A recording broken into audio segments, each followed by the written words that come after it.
I'm an Arabian prince. Would you send me $1,000? Never really know who you're talking to online, do you?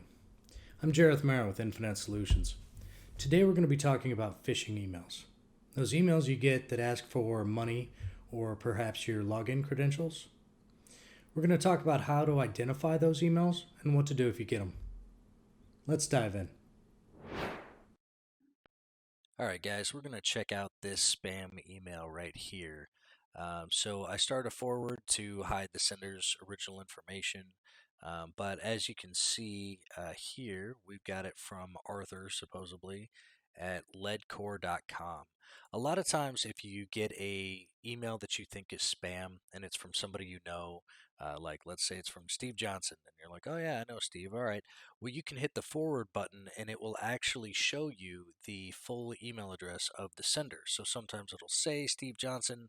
They can put whatever they want in this portion, but then you can check the email and see if it's actually an email you recognize. So that's one way to identify some spam email. If it has an attachment, I wouldn't recommend opening it.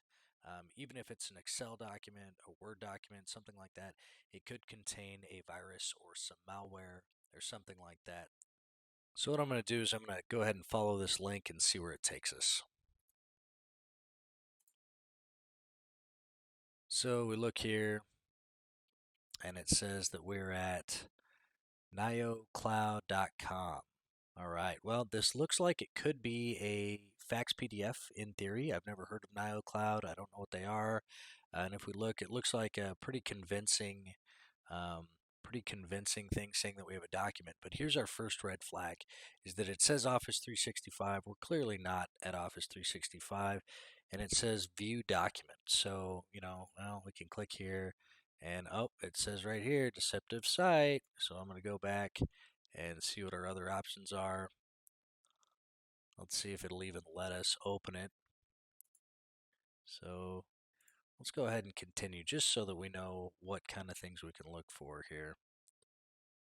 All right, there we go. Finally figured out here how to continue. Ignore the risk, which is never a good idea. So if you see that, obviously this is going to be spam. But pretending that Firefox didn't already know this is spam, this looks like the Microsoft page here. We've got Microsoft. We've got their pretty sunset background. That's just gorgeous. I feel really good about it.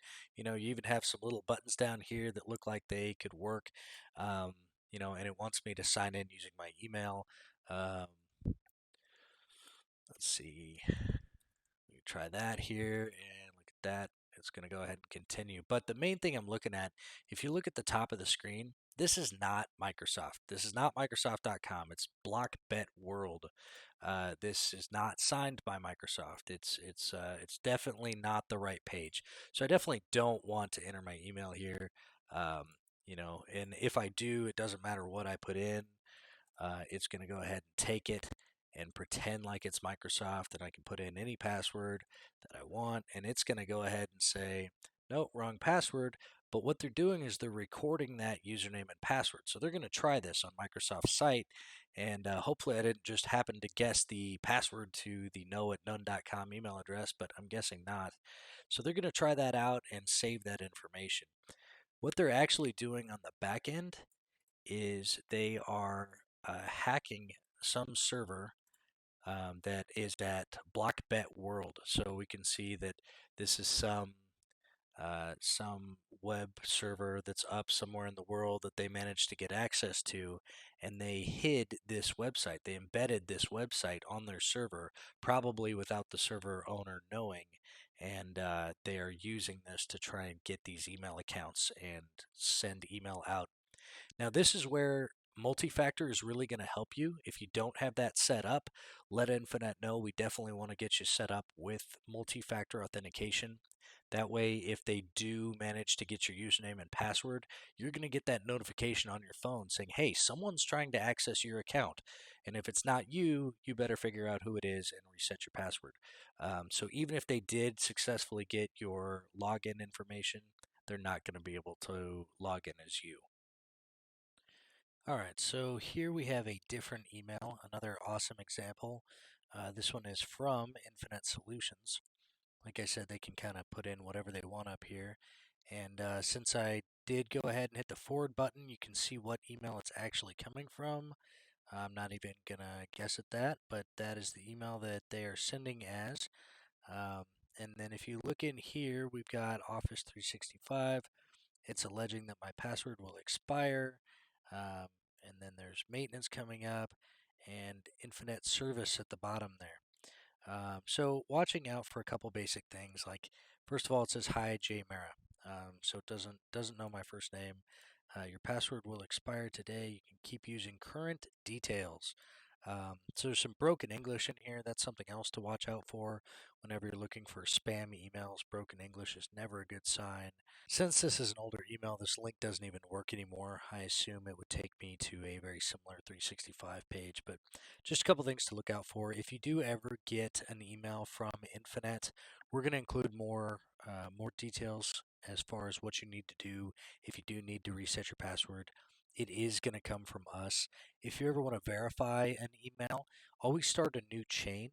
Go ahead and forward that email and then type in who you would like to forward it to. If you reply, it's just going to reply back to the person that sent it, whether or not that's the person you think it is. So that's not very helpful.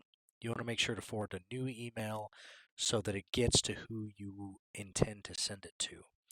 Again, Infinet can help with multi-factor. We can also help with sending some of the spam emails as a test. It's called a spear phishing attempt, and we can send these emails and see which users click on them and provide further training if needed. So if that's something you guys are interested in, just reach out to your Infinet technician. We'll be happy to help. Thanks for hanging out with me today.